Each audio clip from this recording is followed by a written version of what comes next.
One of the great privileges of working at History Hit and making films together with our team at Timeline is the access we get to extraordinary historical locations. Like this one, Stonehenge. I'm right in the middle of the stone circle now. It is an absolutely extraordinary place to visit.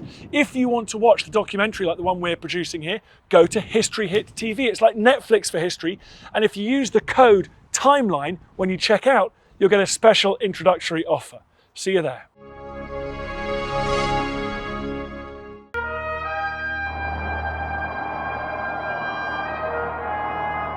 January the 20th, 1969. The 37th President of the United States was about to take the oath of office. Few had thought he stood a chance of victory. His party had been against him. The sitting president hated him. But against the odds, Robert Francis Kennedy had triumphed.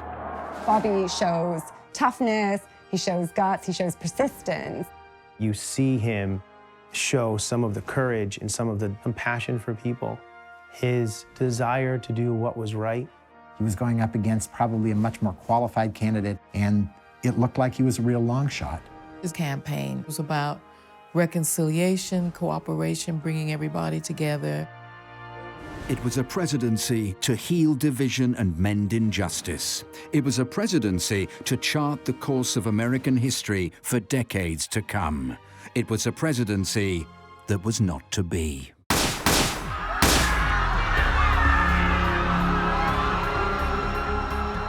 For the last 50 years, America has been looking for what Bobby Kennedy could have given us. He's someone who people could identify with because they felt like they've seen him endure horrendous tragedy. And to come out the other side with a positive and hopeful vision. Had he lived, I think he would have been one of our great presidents.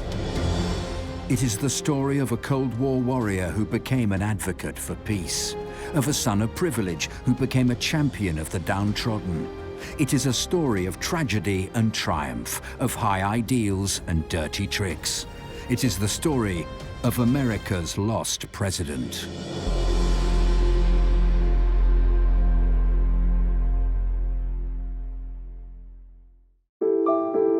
Cape Cod on America's Atlantic coast. Like many wealthy families, it was here that the Kennedys passed their summers. In 1930, Bobby Kennedy was 4 years old. The seventh of 9 children, he was a small and awkward boy.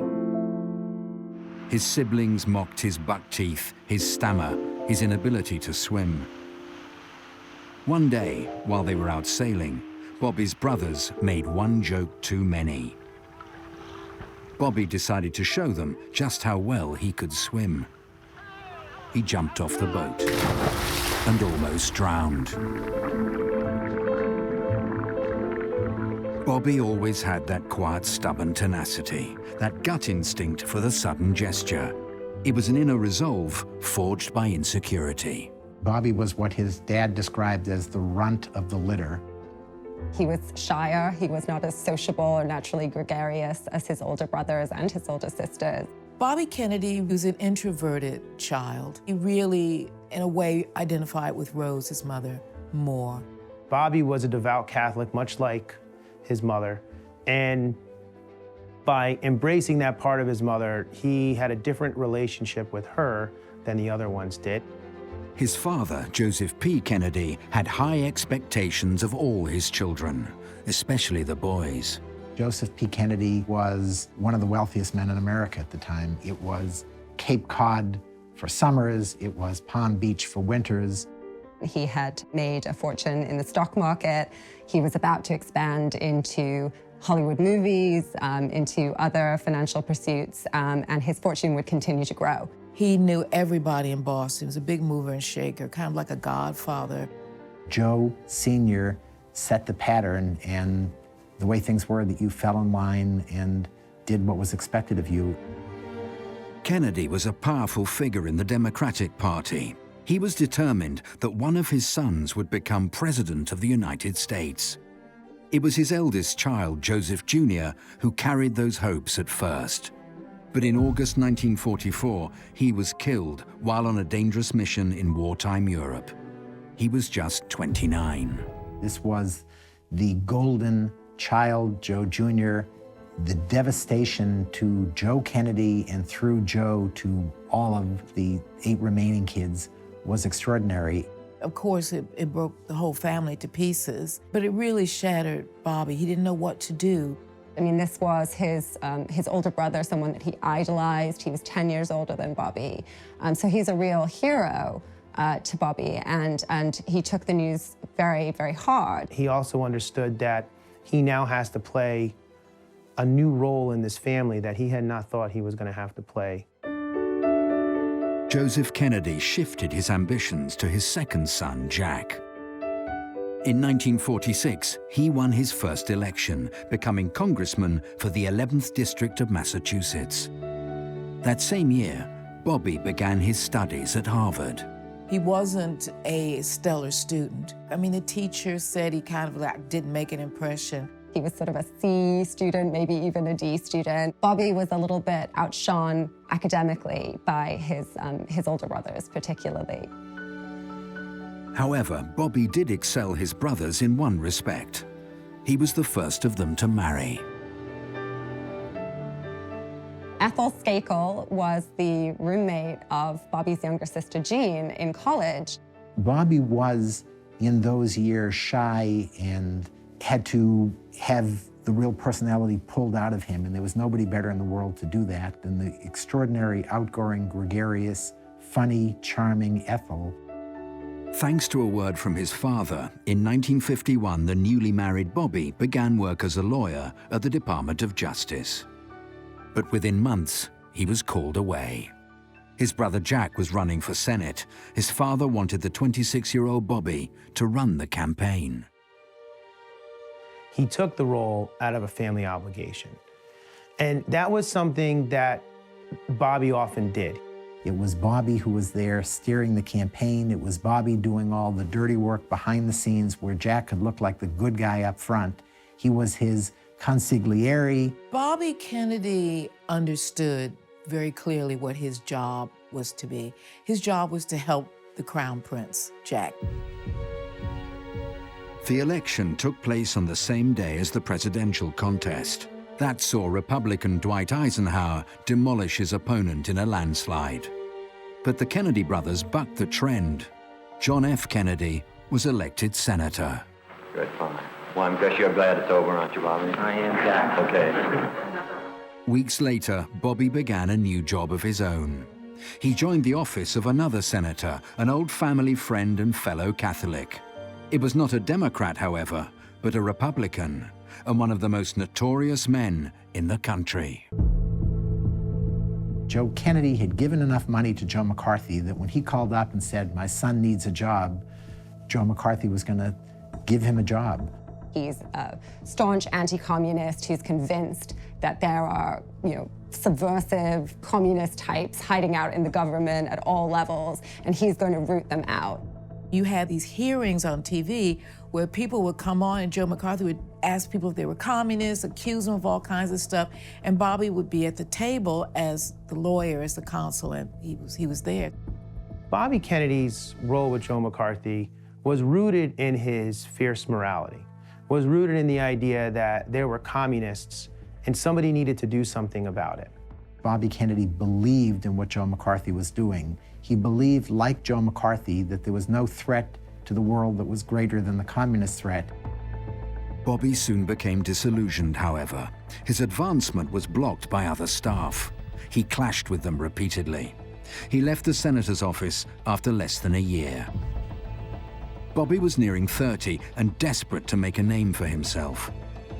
That opportunity finally arrived in 1957, when he became chief counsel to the Senate Labor Rackets Committee.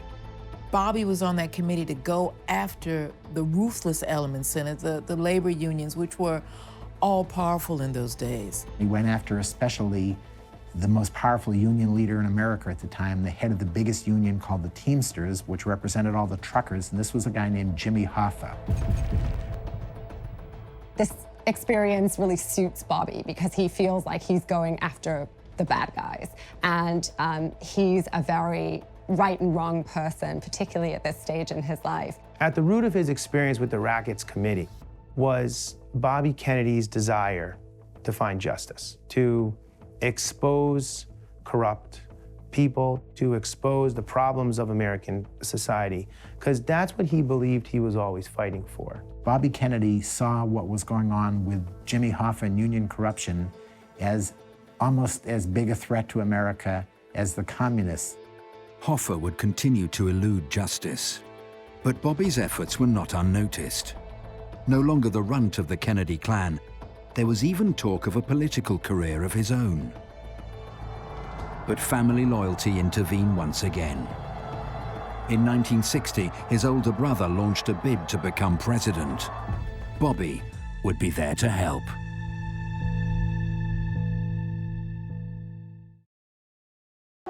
This was the year the Kennedy family had been waiting for. It would bring a presidential election in the November.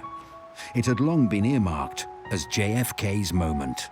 First, though, he had to win the nomination. Bobby Kennedy was the person who controlled that election. He had been so successful in the Senate election that he had taken the reins of this election, and he was fiercely committed to this.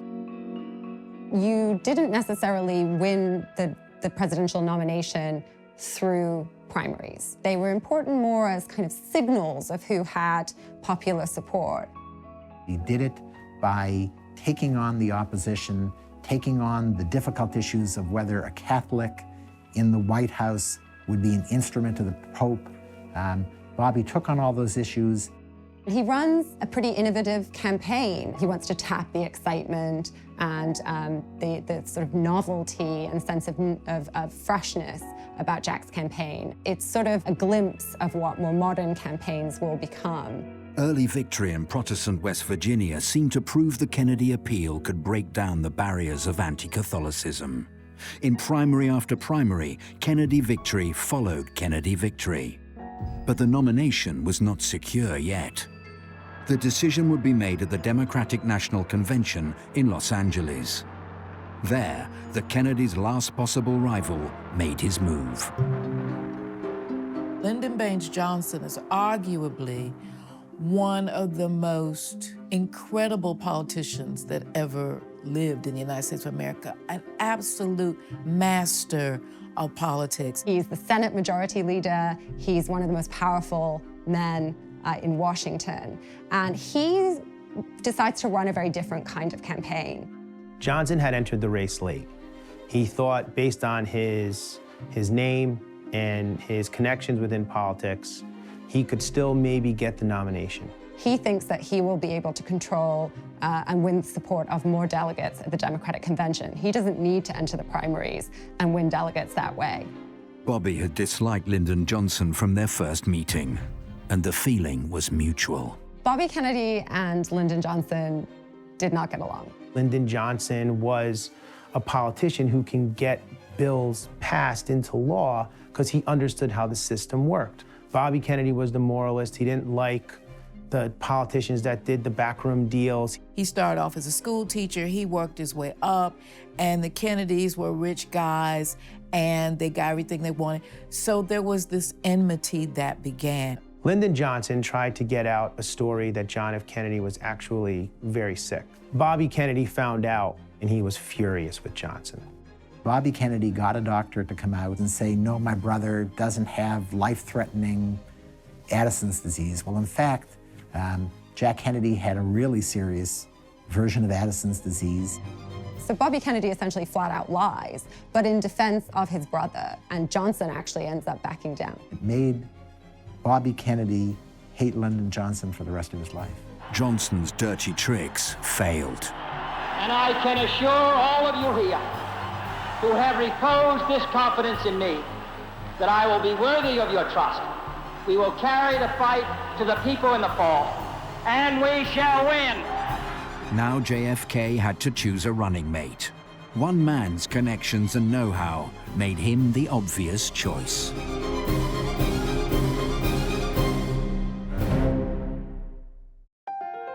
Johnson would share the Kennedy ticket. But neither he nor Bobby would forget their dispute.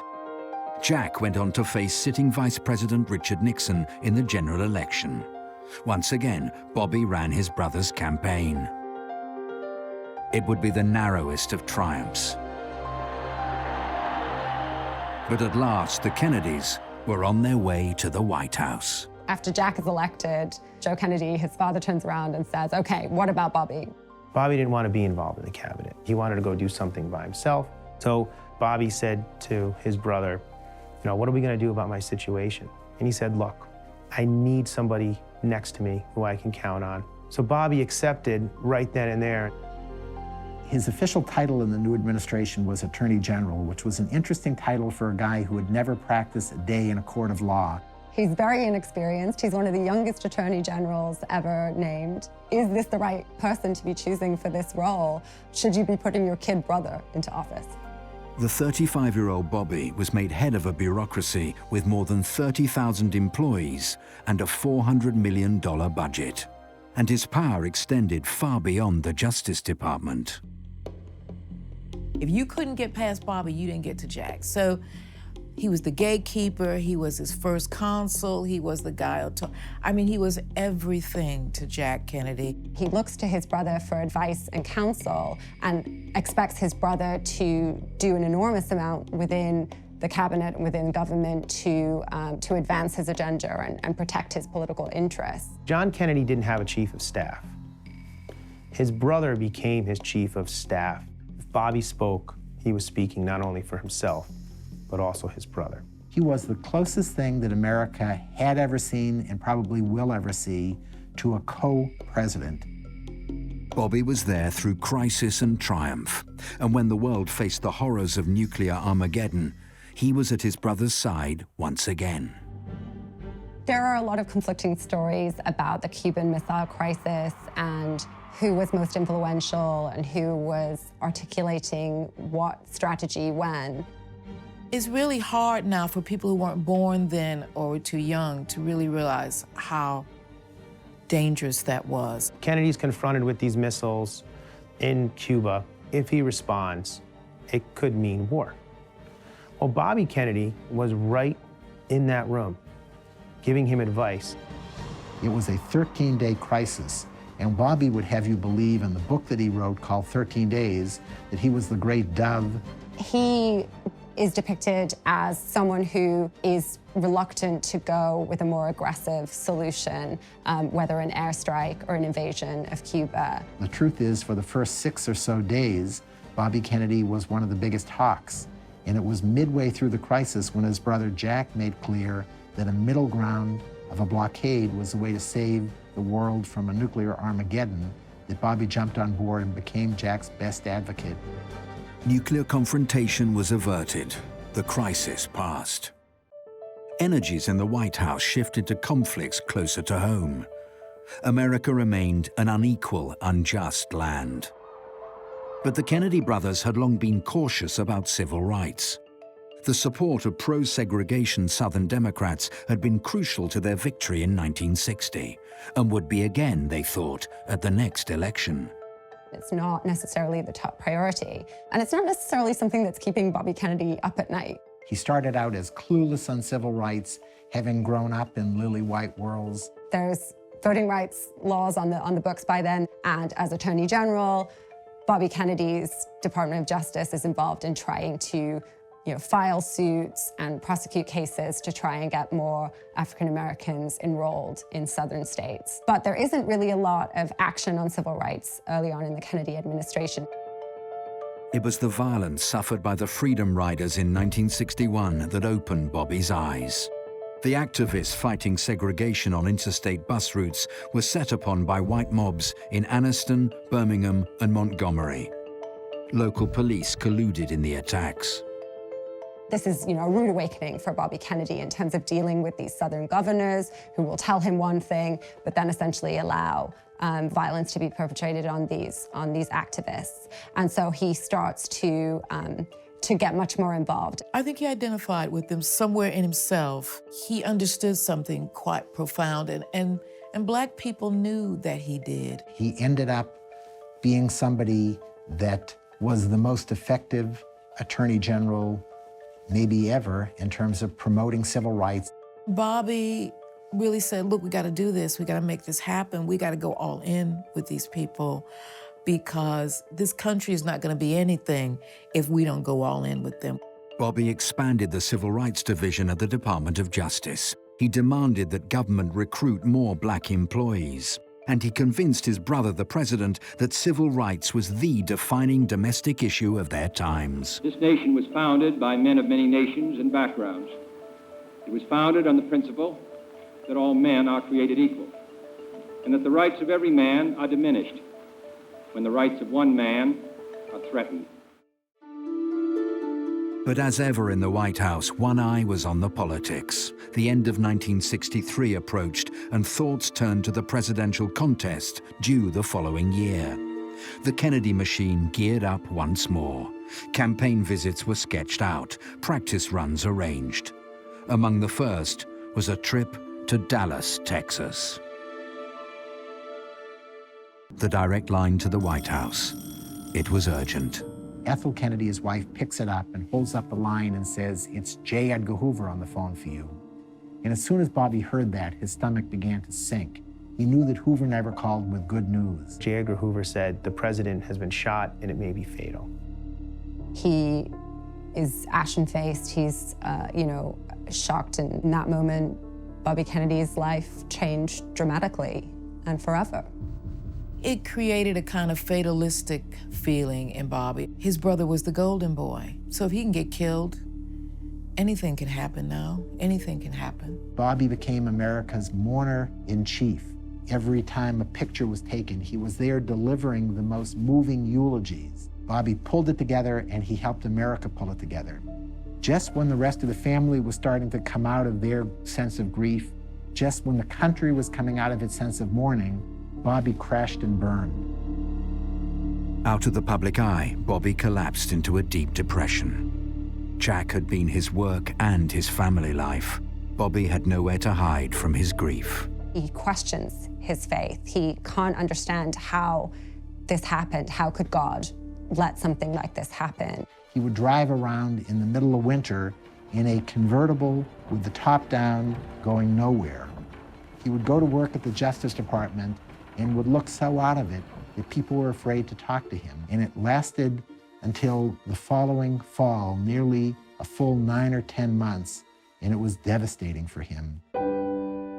There was one person who came close to understanding Bobby's pain, his sister-in-law, the newly widowed Jackie.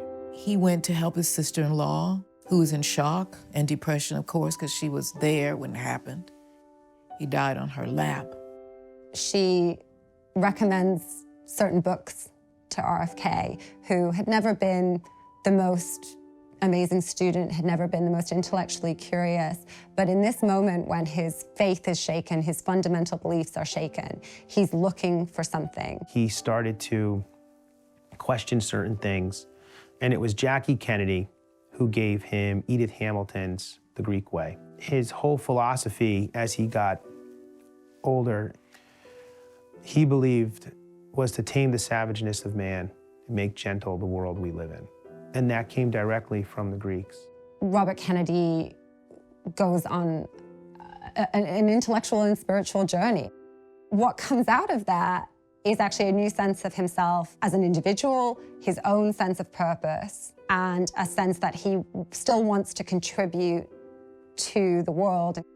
Bobby had to figure out at that point what he was going to do for the rest of his life. Was he going to go off and be a monk or teach at a college or travel the world with his father's money and his burgeoning family that would become 11 kids? Or was he going to somehow re-enter the public arena? After Jack's death, Lyndon B. Johnson had been sworn in immediately as his successor.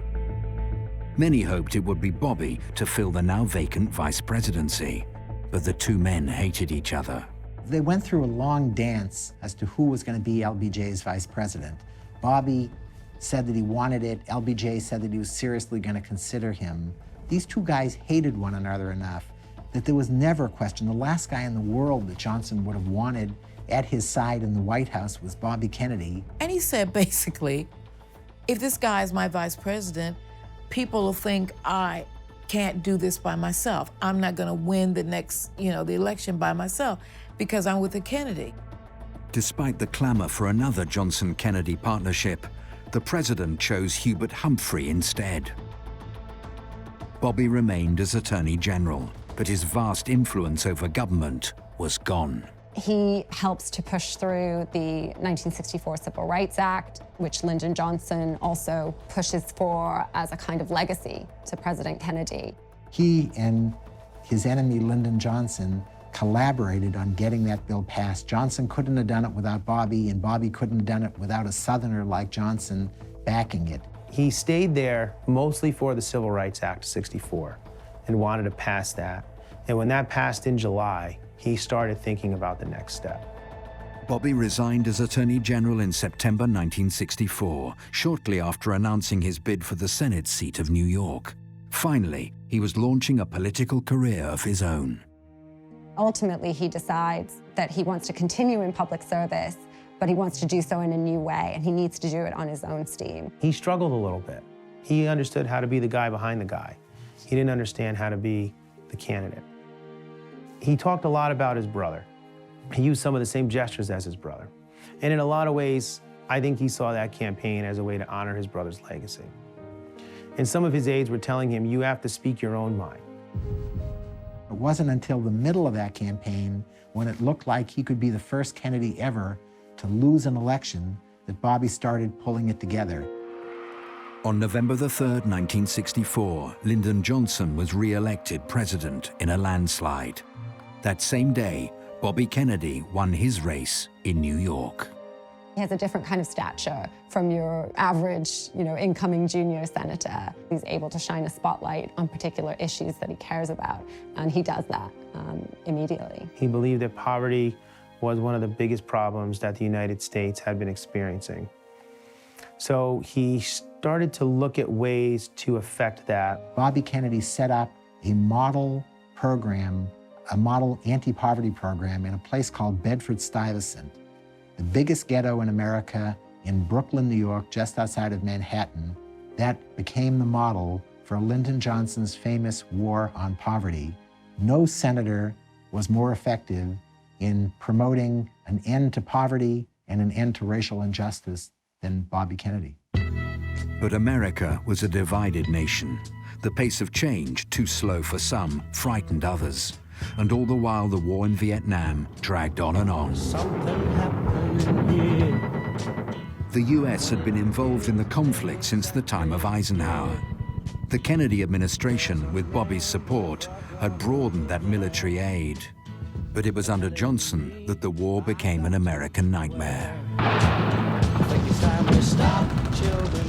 He didn't want to look like the guy who took over for Jack Kennedy and lost America's first war. Johnson commits combat troops. He starts bombing campaigns so that the Vietnam conflict is growing and becoming a much bigger war and a much bigger part of the public conversation.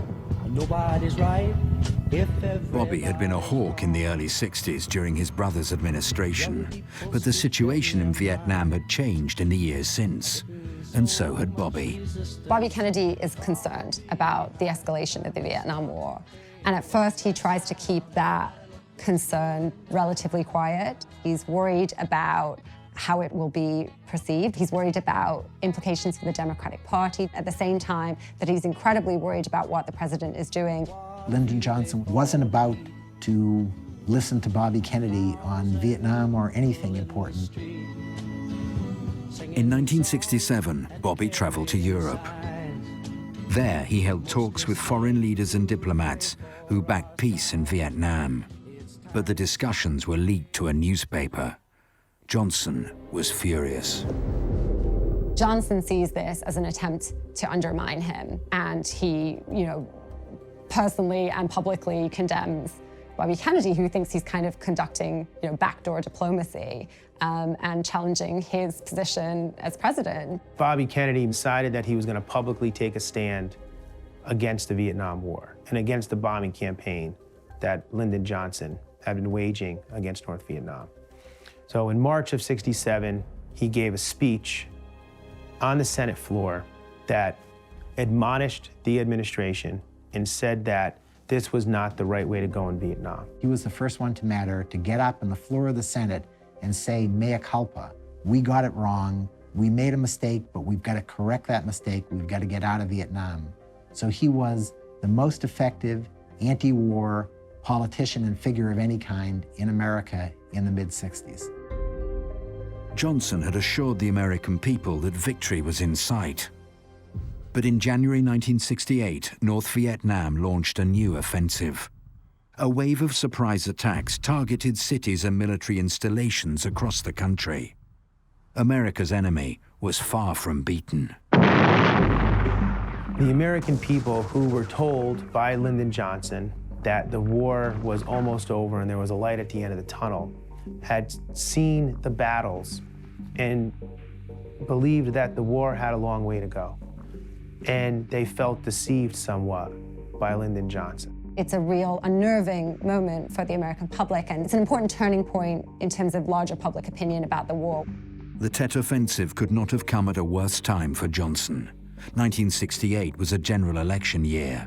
He was entitled to seek another term in office, but by now he was deeply unpopular. There was talk in the Democratic Party of a challenge against him.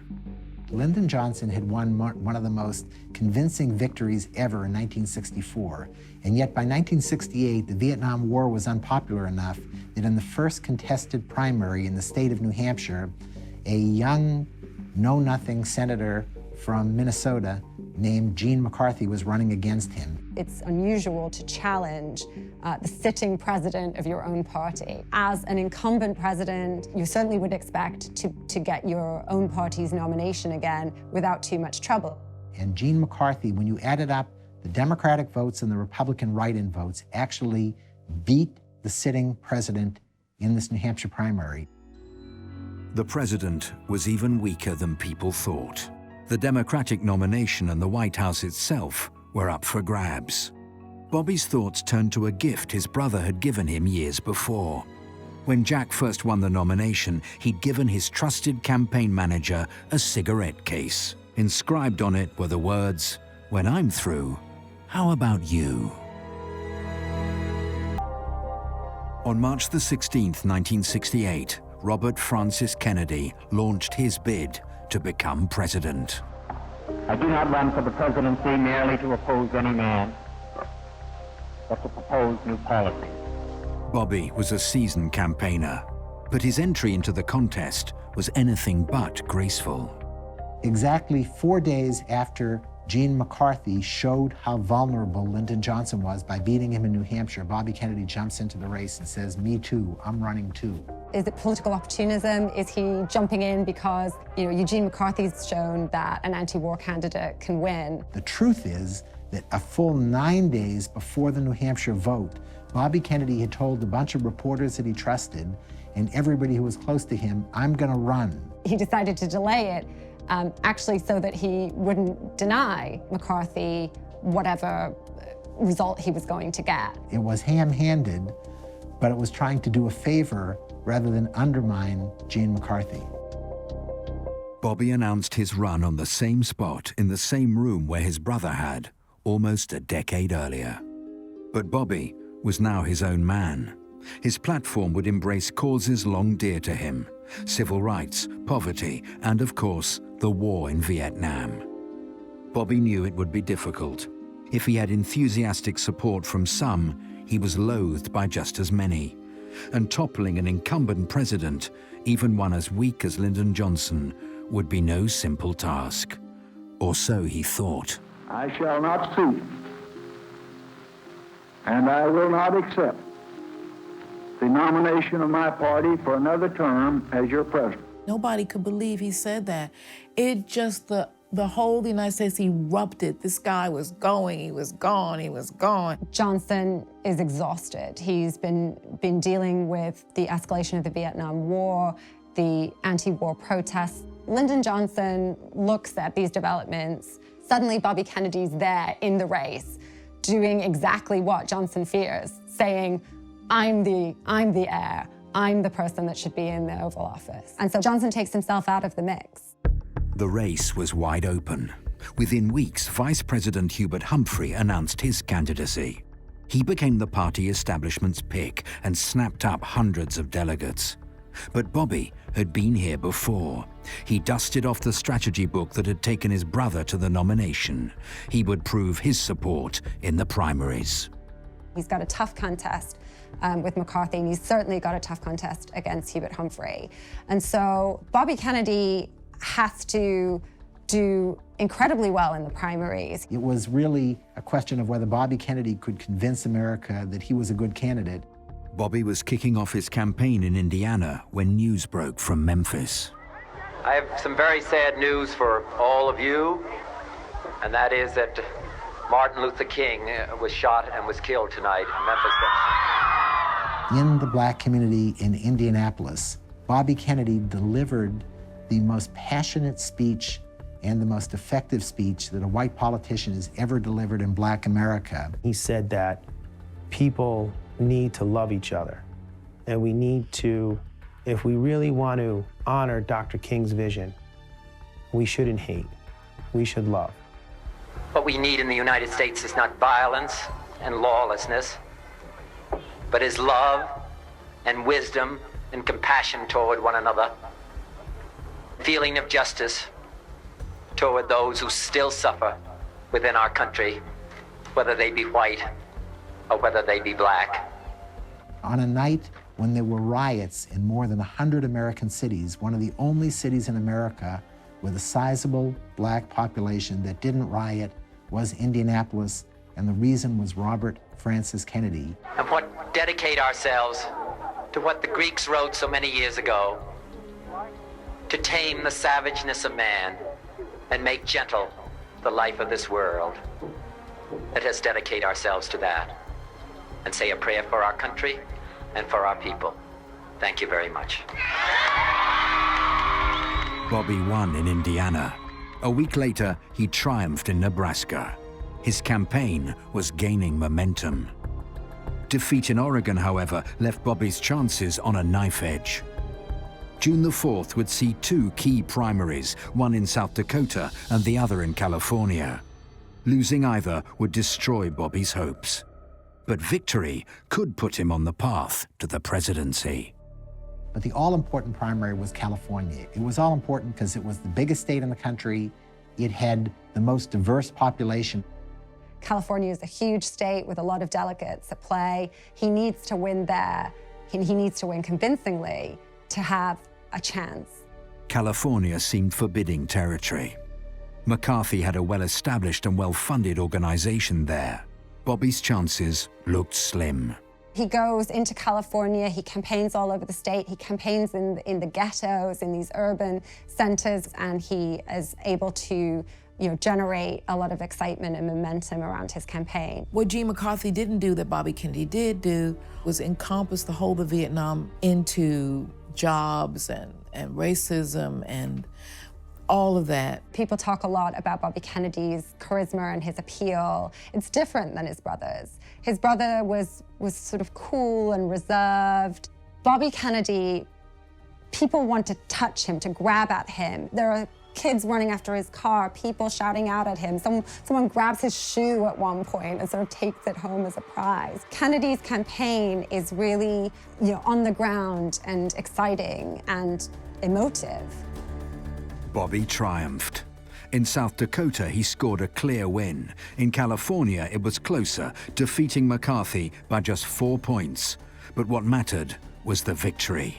Suddenly, the nomination seemed within grasp. My thanks to all of you, and now on to Chicago and let's win this. Bobby left his supporters celebrating in the ballroom of the Los Angeles Ambassador Hotel. Hurrying to a press conference, he took a shortcut through the kitchens. It was there he crossed paths with 24-year-old Palestinian Sirhan Sirhan.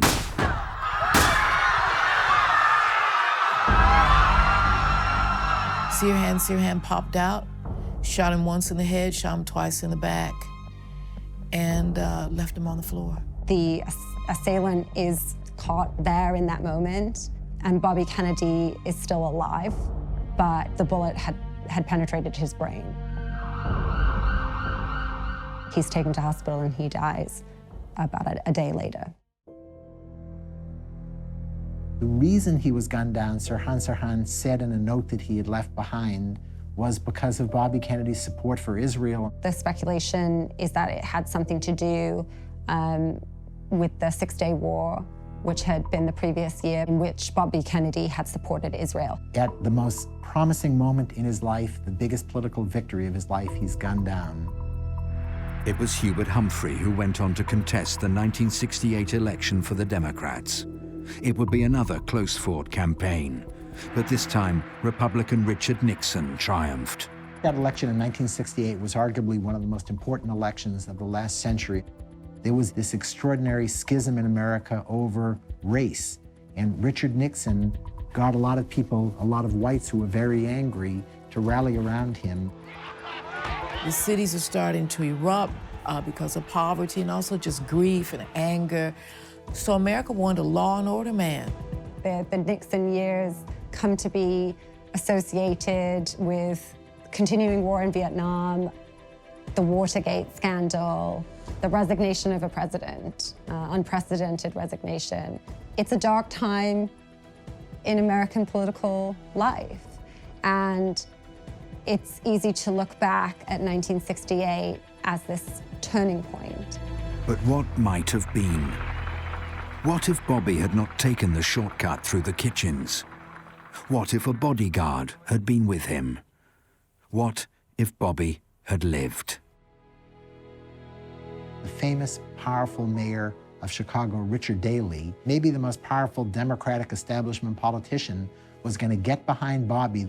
I think would have created a tidal wave of support, and it would have overwhelmed not just Gene McCarthy, who I think was already beaten, it would have overwhelmed Hubert Humphrey. Would he have been able to win in November? Would he have been able to get the American people who were scared, concerned about chaos at home, concerned about America's reputation abroad? Would Bobby Kennedy have been able to find a message that would have mobilized the public more generally? When we think back to the fact that Hubert Humphrey came within a whisker of beating Richard Nixon, you would have had, I think, on the day after the election in November of 1968, a president-elect named Robert Francis Kennedy, and you would have had a very different America.